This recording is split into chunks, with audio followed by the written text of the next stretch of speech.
What has it been like working with Taiwanese people? Well, it's. Let me put it like this: like, how can I say it? It is, nothing is easy in life. You have to work everywhere, and it is a difference if you come as a foreigner to Taiwan with money in your pocket and you want to spend that money, or if you come here and you try to get business from people in Taiwan. So you have to really prove yourself to be, providing a service or have a product that people need in order to be able to sell that. But if you come with money in the pocket and you're going to find a manufacturer, the approach is different. It's a lot easier because then people, of course, want to be, always very, they want to invite you in and they want to do everything that you're asking them to do because you have money in the pocket. But if you require money from your clients, and it's everywhere in the world the same, I suppose, it is a different approach.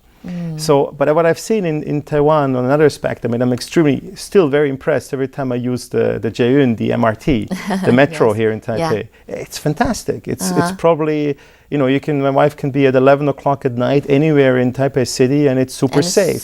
She doesn't, I don't have to worry, she doesn't have to worry. Right. In the metro system, it's very clean, it's very efficient.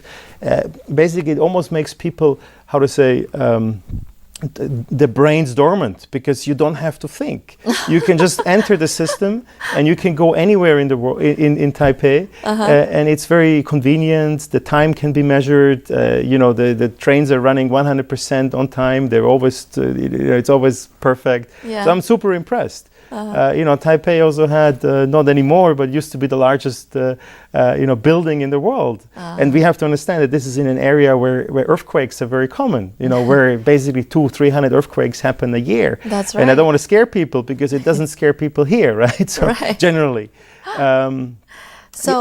Do you think that doing things here in Taiwan has been very different from where you're from? I know you're from Zurich, Switzerland. Yes, correct. Yeah. Is it like a big difference? What things have you had to adjust to work with, to work in Taiwan or with its people?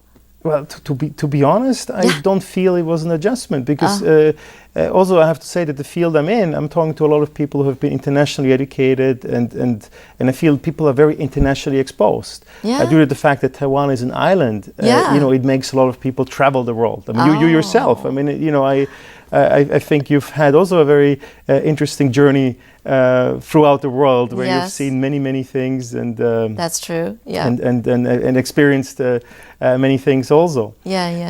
So yes, I think actually working with Taiwan people is a great pleasure. It's nice. People are actually very polite. Sometimes a little bit too polite, perhaps. But I like that. You. No, but I like that because you see, I always say. You can be straightforward, you can be, very much to the point, but you can still be polite. Sometimes you have the feeling that some managers, they have to just shout around and be very tough in order to be considered to be... You're not like that, right? I'm not trying to be like this. And I tell you also, one of the things that I like philosophy a little bit. And I read about Jean-Jacques Rousseau, the French or Swiss-French thinker, philosopher. He said that the greatest of all wisdoms is friendliness. So he didn't say that, you can have 10 PhDs, you can have 12 master degrees, you can have whatever you want to have. But if you don't know how to say thank you and please and could you and be polite, what do you really have? Because that's the basic education that actually your parents should tell you. And that's another thing I like about Taiwan because in Europe now we have this new expression called sandwich generation. What does that mean? It means that, because of economic needs, families are now again living together and working together and staying in the same house together. And in some ways this is actually very good because you have maybe sometimes 3 generations in one house. But in Taiwan this is very common and normal. Right. And I love this.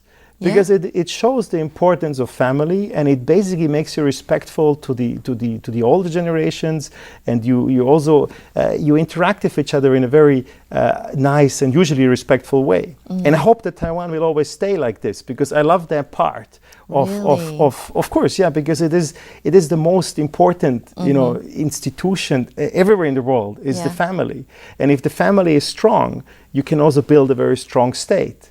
And so I think this kind of institutional, this type of setup should be kept in that way, forever. And I see this so much in the Taiwan culture, embedded in the culture. Really? And I love this, and I hope it will never change. Because I'm not a big fan of like the, kind of Western thinking that when you're 18 years old, you have to move out, you have to live somewhere else. And now because of, sadly, the bad economy, people are moving back in, which is a good thing. But I think in Taiwan, it's always been embedded. So how old were you when you left your home country? Well, actually, I was a fairly young man when I started first studying in the UK and went to the UK. But I always went back somehow. Okay. And I'm still in touch, of course, with many places in the world and with my family, which is spread out all around the world. I think you must value very much this Taiwanese, family kind of three generations living together, because I love it. You're away from home,